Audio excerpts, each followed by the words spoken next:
Assalamualaikum, salam Om Swastiastu Om, Namo Buddhaya, salam kebajikan.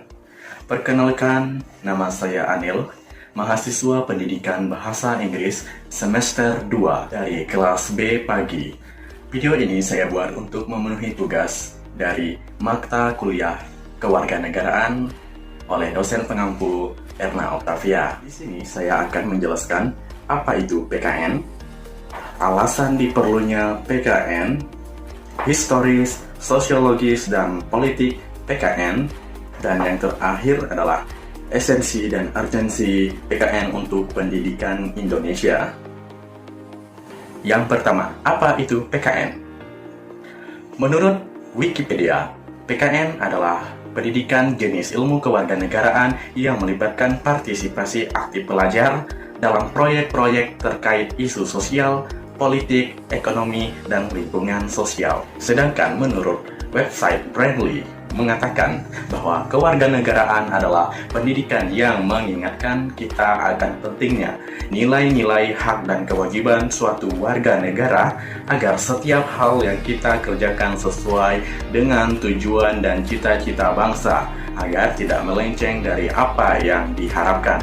Sedangkan menurut Departemen Pendidikan Nasional mengatakan bahwa kewarganegaraan adalah mata pelajaran yang memfokuskan pada pembentukan warga negara yang memahami dan mampu melaksanakan hak-hak dan kewajibannya untuk menjadi warga negara Indonesia yang cerdas, terampil, berkarakter, yang diamanatkan oleh Pancasila dan Undang-Undang Dasar Negara Republik Indonesia tahun 1945. Sedangkan untuk pengertian secara luas, pendidikan kewarganegaraan dirumuskan untuk mencakup proses penyiapan generasi muda untuk mengambil peran dan tanggung jawabnya sebagai warga negara, dan secara khusus peran pendidikan termasuk di dalamnya persekolahan, pengajaran, dan belajar dalam proses penyiapan warga negara tersebut. Itulah beberapa pengertian dari pendidikan kewarganegaraan menurut beberapa sumber yang telah saya dapat. Selanjutnya, apa sih pentingnya PKN atau pendidikan kewarganegaraan? Pendidikan kewarganegaraan sangat penting di Indonesia. Pendidikan kewarganegaraan itu berisi antara lain mengenai pluralisme, yakni sikap menghargai keragaman, pembelajaran kolaboratif, dan kreativitas. Pendidikan itu mengajarkan nilai-nilai kewarganegaraan dalam kerangka identitas sosial. Selain itu, di dalam PKN juga terdapat beberapa unsur yang sangat penting. Yang pertama, pendidikan kewarganegaraan mengajarkan siswa untuk mampu memahami dan melaksanakan hak dan kewajiban secara sopan santun, jujur, dan demokratis, serta ikhlas sebagai warga negara terdidik dalam kehidupannya selaku warga negara Republik Indonesia yang bertanggung jawab bersama. Ini merupakan hal yang mendasar pelajaran pendidikan kewarganegaraan. Tanggung jawab sangat penting dalam proses ini. Yang kedua, dalam pembelajaran ini dibahas lagi tentang bagaimana kita sebagai warga negara untuk ikut dalam berpolitik. Karena agar kepedulian terhadap politik kita, bangsa Indonesia tanpa kekacauan merupakan hal terpenting dan menjaring hubungan yang baik antar warga dan pemerintah.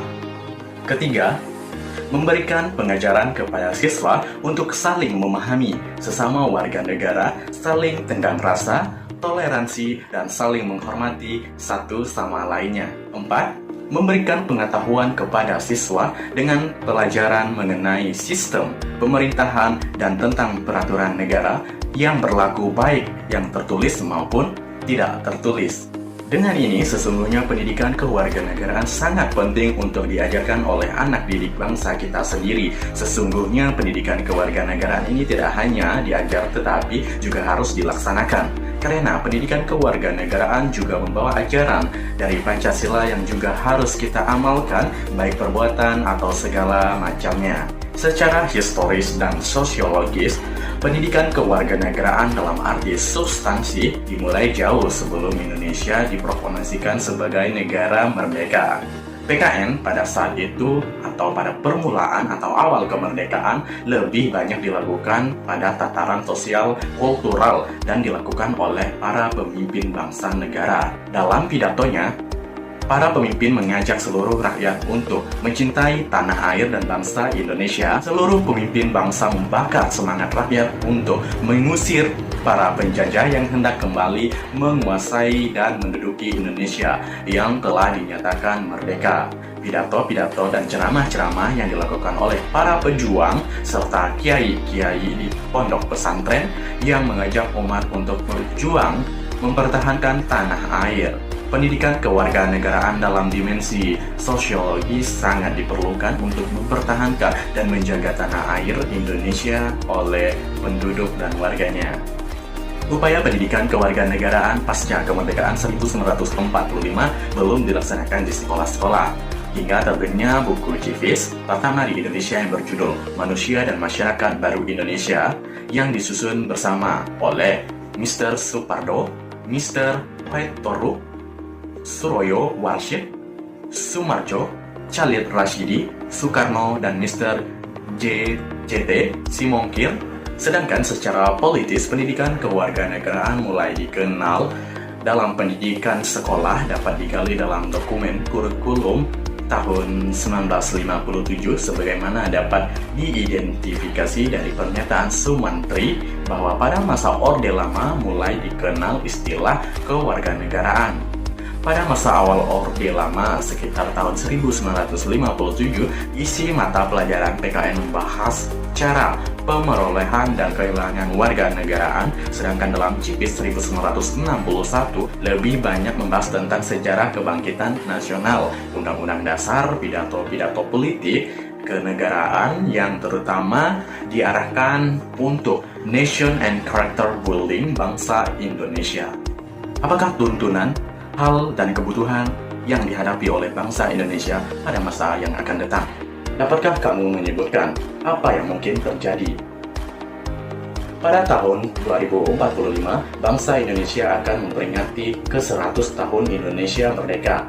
Bagaimana nasib bangsa Indonesia pada 100 tahun Indonesia merdeka? Berdasarkan hasil analisis ahli ekonomi yang diterbitkan oleh Kementerian Pendidikan dan Kebudayaan pada tahun 2013, bangsa Indonesia akan mendapat bonus demografi atau demographic bonus. Sebagai modal Indonesia pada tahun 2045, Indonesia pada tahun 2030 sampai 2045 akan mempunyai usia produktif antara 15 tahun sampai 64 tahun. Inilah yang dimaksud dengan bonus demografi. Bonus demografi ini adalah peluang yang harus ditangkap bangsa Indonesia. Perlu mempersiapkan untuk mewujudkannya. Usia produktif mampu berproduksi secara optimal apabila dipersiapkan dengan baik dan benar. Tentunya, cara yang paling strategis adalah melalui pendidikan, termasuk pendidikan kewarganegaraan. Benarkah hal ini akan menjadi terkait dengan masalah kewarganegaraan dan berdampak pada kewajiban dan hak warga negara? Ekonomi Indonesia sangat menjanjikan, walaupun kondisinya saat ini belum dipahami secara luas. Saat ini, ekonomi Indonesia berada pada urutan ke-16 besar. Saat ini konsumen sebanyak 45 juta dan jumlah penduduk produktif sebanyak 53%. Pada tahun 2030, konsumen akan meningkat menjadi 135 juta dan jumlah penduduk produktif akan meningkat menjadi 71%. Nasib sebuah bangsa tidak ditentukan oleh bangsa lain, melainkan sangat tergantung pada kemampuan bangsa sendiri. Apakah Indonesia akan berjaya menjadi negara yang adil dan makmur di masa depan? Indonesia akan menjadi bangsa yang bermartabat dan dihormati oleh bangsa lain. Demikian pula, untuk masa depan, pendidikan kewarganegaraan sangat ditentukan oleh eksistensi konstitusi negara dan bangsa Indonesia. Pendidikan kewarganegaraan akan dipengaruhi oleh konstitusi yang berlaku dan perkembangan tuntunan kemajuan bangsa. Bahkan yang lebih penting lagi, akan sangat ditentukan oleh pengguna konstitusi yang berlaku, yaitu kita sebagai anak bangsa Indonesia. Cukup sekian penjelasan yang dapat saya sampaikan di dalam video saya kali ini. Saya mengucapkan terima kasih telah menonton dan saya memohon maaf jika terdapat kesalahan dalam kata dan perbuatan selama video berlangsung. Terima kasih.